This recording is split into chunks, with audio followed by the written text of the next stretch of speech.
నేర్చుకుందాం. ఏం నేర్చుకుందాం? ఏం నేర్చుకుందాం? English word. ఏంటి? క్యామిల్.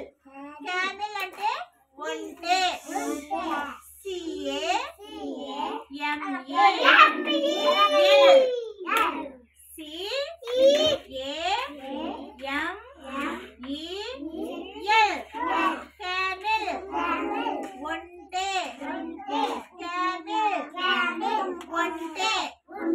ఇది ఇంగ్లీష్ వర్డ్. ఓకేనా?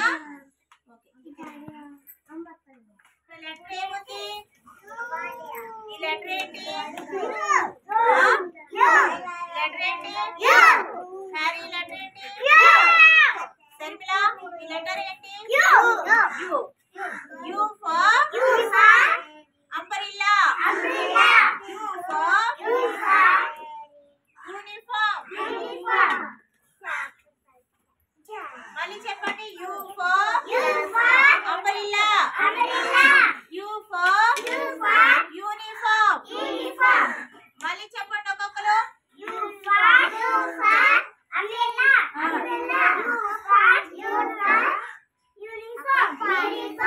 ఓకే సుసన్న నువ్వు చెప్పు.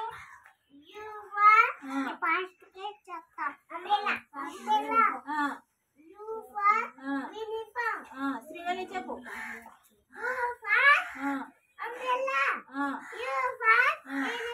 Very good. అనన్య నువ్వు చెప్పు.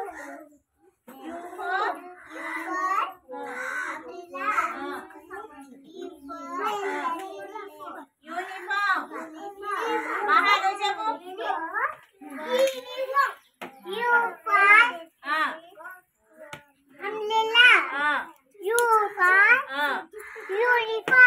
హ్యారీ నువ్వు చెప్పు.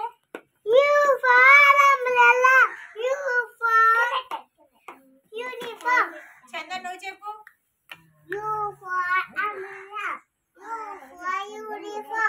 సుశాంత్ నువ్వు చెప్పు.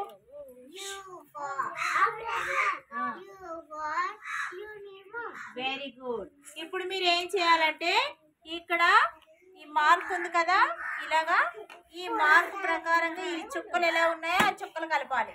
స్ట్రైట్ గా ఉన్నాయి కదా చుక్కలు, ఆ చుక్కలు నెమ్మదిగా కలపాలి. కలపండి. ఇప్పుడు ఈ చుక్కలు కలపండి. ఈ చుక్కలు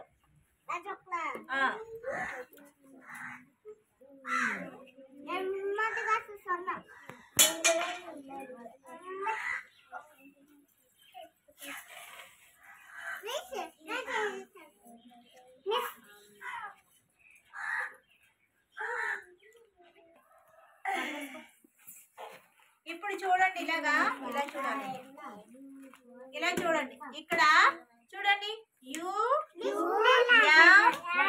బి ఆర్ ఈ ఎల్ ఏ అంబ్రెల్లా. ఇక్కడ ఈ సర్కిల్ లో అంబ్రెల్లా అని పేరుంది కదా, ఈ వర్డ్ కి అంబ్రెల్లా కింద ఎక్కడుందో చూపించండి. ఇక్కడ ఉంది కదా. ఇప్పుడు దీనికి ఇలాగా మ్యాచింగ్ చేయాలి. చేయండి. ఇలాగా స్ట్రైట్ గా ఒక మ్యాచింగ్ చేయాలి. చేసావా? చేసావా సుసన్న? చేసారా? అనన్య నువ్వు చేయి. మ్యాచింగ్ చేయి. ఇక్కడ నుంచి ఇక్కడికి. పెన్సిల్ ఇవ్వు. తన పెన్సిల్ మ్యాచింగ్ చేయమని. ఓకే చేశారు అందరూ. చంద్రుడు చూపించు. చేసావా? ఓకే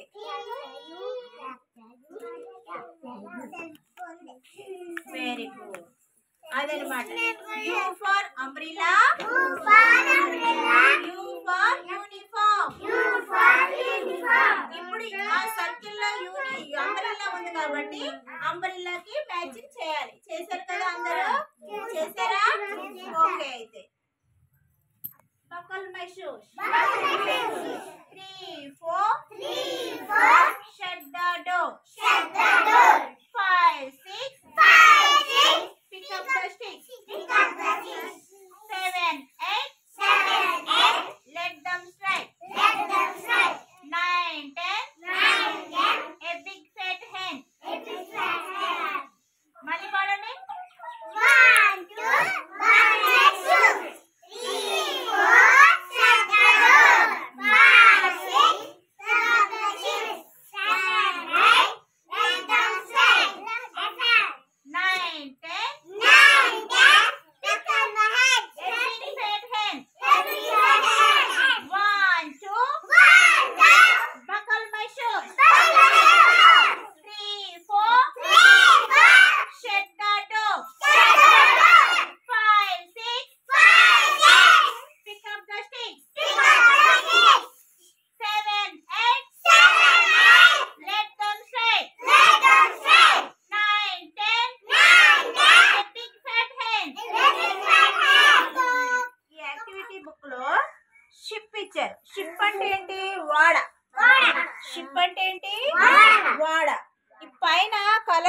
షిప్ ఇచ్చారు కదా, మీరు అందులో ఎలా ఉందో చూసి సేమ్ కింద షిప్ కి కలర్స్ వేయాలి. సరేనా? అలా నీట్ గా వేయండి, చూద్దాం ఎవరు బాగా వేస్తారో.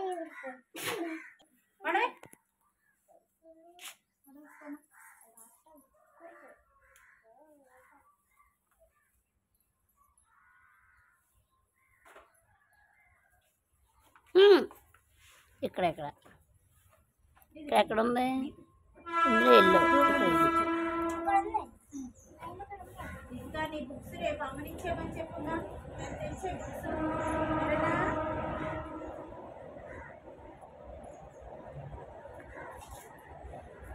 నా బుక్ చిరిగిపోద్ది, అంత టైట్గా కాదు. ఇప్పుడు ఇందులో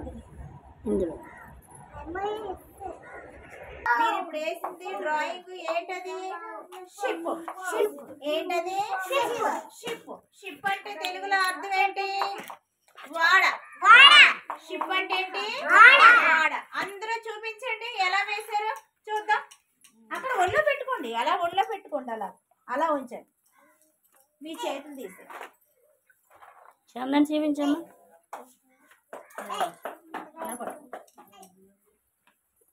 అలా పట్టు చూపించండి అందరు. Very good.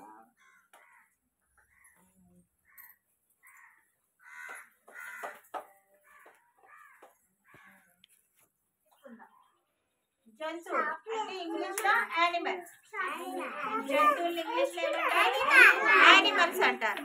యానిమల్స్ అంటే ఏంటి? చూడండి, చాలా ఉన్నాయి జంతువులు. చూసారా? ఇవన్నీ జంతువులే, ఇవన్నీ జంతువులే. చూడండి ఇక్కడ ఏముంది? ఇది ఏంటిది? ఇది cat, tiger, lion, elephant, snake. ఇంకా చాలా ఉన్నాయి ఇక్కడ జంతువులు. చూసారా? ఫాక్స్, నక్క ఉంది. ఇవన్నీ జంతువులే.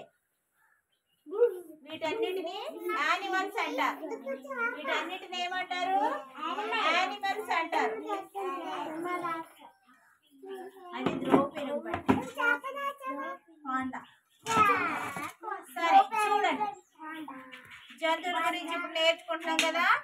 చూడండి ఇప్పుడు ఏమేమి ఉన్నాయి? కవ్వు ఉంది, క్యాట్ ఉంది, టైగర్, లయన్, ఎలిఫెంట్, స్నేక్. ఇంకా చాలా ఉన్నాయి జంతువులు. మంకీ ఉంది, తర్వాత ఫాక్స్ ఉంది, నక్క, ఆక్స్ అంటే ఎద్దు, ఆక్స్ ఉంది. ఇంకా చాలా ఉన్నాయి యానిమల్స్. కానీ సరే తర్వాత ఏంటంటే ఇప్పుడు కొన్ని జంతువులు భయంకరంగా ఉంటాయి, క్రూర జంతువులు. కొన్నిటికి మనం దూరంగా ఉండాలి, వాటి వలన మనకి ప్రమాదం ఉంటుంది.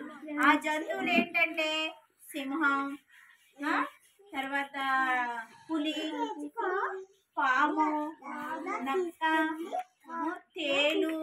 ఇవన్నీ కూడా ప్రమాదకరమైన జంతువులు. ఇవన్నీ ప్రమాదకరమైన జంతువులు.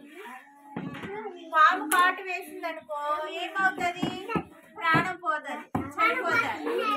టైగర్ మీద పడి దాడి చేసింది అనుకోండి, ఏం చేస్తారు? చనిపోతారు. టైగర్ కానీ సింహం కానీ అలాంటి వాటికి దూరంగా ఉండాలి, చాలా జాగ్రత్తగా ఉండాలి, వాటి దగ్గరికి వెళ్ళకూడదు. తర్వాత ఏంటంటే టైగర్, సింహం, పాము, స్నేక్, మంకీ ఇవన్నీ కూడా అడవిలో ఉంటాయి. ఎక్కడ ఉంటాయి? ఫారెస్ట్.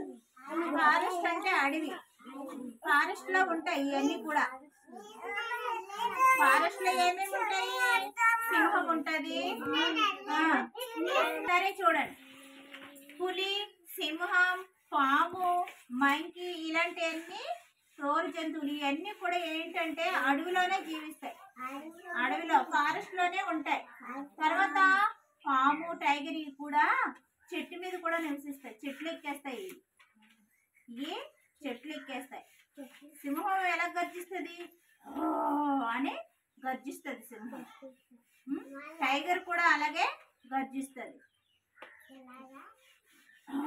అంటారు. సింహానికి జూలు ఎక్కువ ఉంటది కదా, అది ఇలా అంటూ గర్జిస్తుంది. కానీ సింహానికి, పులికి, పాము, తేలు వీటన్నిటికీ కొంచెం దూరంగా ఉండాలి, జాగ్రత్తగా ఉండాలి. ఇవి ఫారెస్ట్ లోనే ఉంటాయి. తర్వాత పెంపుడు జంతువులు అంటే మన ఇంట్లోనే పెంచుకునే జంతువులు. మన ఇంట్లో పెంచుకునే జంతువులు ఏంటి? ఇంట్లోనే పెంచుకునే జంతువులు. ఇంట్లో పెంచుకునే జంతువులు ఏంటి? చూడండి, ఇదిగోండి. Dog, cow, cat. ఈ ఇంట్లో పెంచుకుంటారు వీటిని. ఈ ఇంట్లో పెంచుకునే జంతువులు. డాగ్ ఎలా అరుస్తుంది చెప్పండి? క్యాట్ ఎలా అరుస్తుంది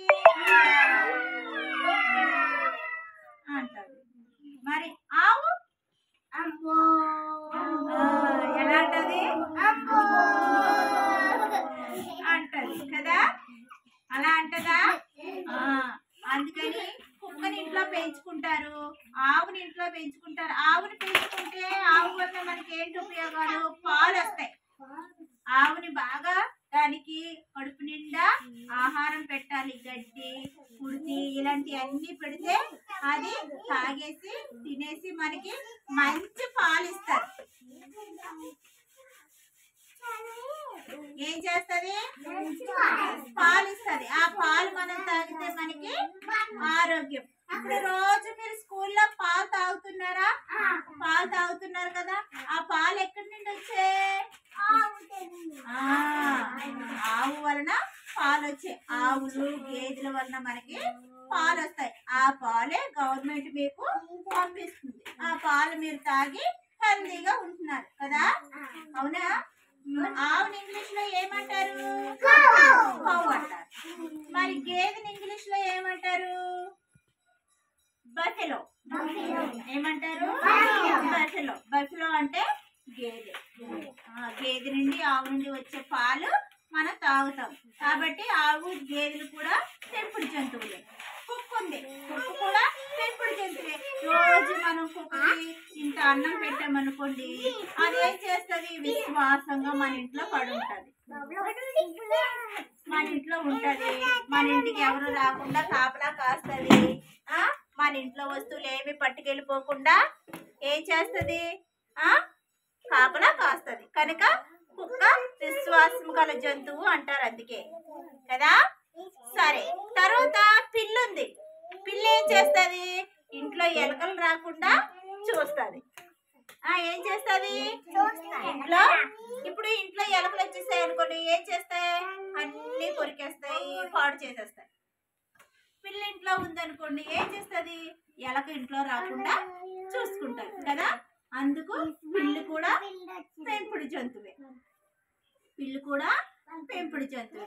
ఇంకా చాలా పెంచుకుంటారు. ర్యాబిట్ కూడా పెంపుడు జంతువే. ర్యాబిట్ ను కూడా పెంచుకుంటారు ఇంట్లో. తర్వాత ఇంకేం పెంచుకుంటారు? లయన్ పెంచుకుంటారేంటి? అది క్రూర మృగం, దాన్ని పెంచుకోరు. అది ఫారెస్ట్ లోనే ఉంటది. అర్థమైందా? ఇప్పుడు చెప్పండి, పెంపుడు జంతువులే. డాగ్, కౌ, క్యాట్, ఇంకా ర్యాబిట్. ఇవన్నీ కూడా పెంపుడు జంతువులు. మరి పెంచుకోకుండా ఫారెస్ట్ లో ఉండే జంతువులు ఏంటి? Tiger, lion, elephant, snake, monkey. ఇవన్నీ కూడా అడవిలో, ఫారెస్ట్ లో ఉండే జంతువులు అన్నమాట. ఇప్పుడు అర్థమైందా మీకు? జంతువుల గురించి మీకు అర్థమైందా పిల్లలు? సరే, అర్థమైందా జంతువుల గురించి? ఇలాంటి విష జంతువులకి ఎప్పుడు దూరంగా జాగ్రత్తగా ఉండాలి. అర్థమైందా పిల్లలు? ఓకే.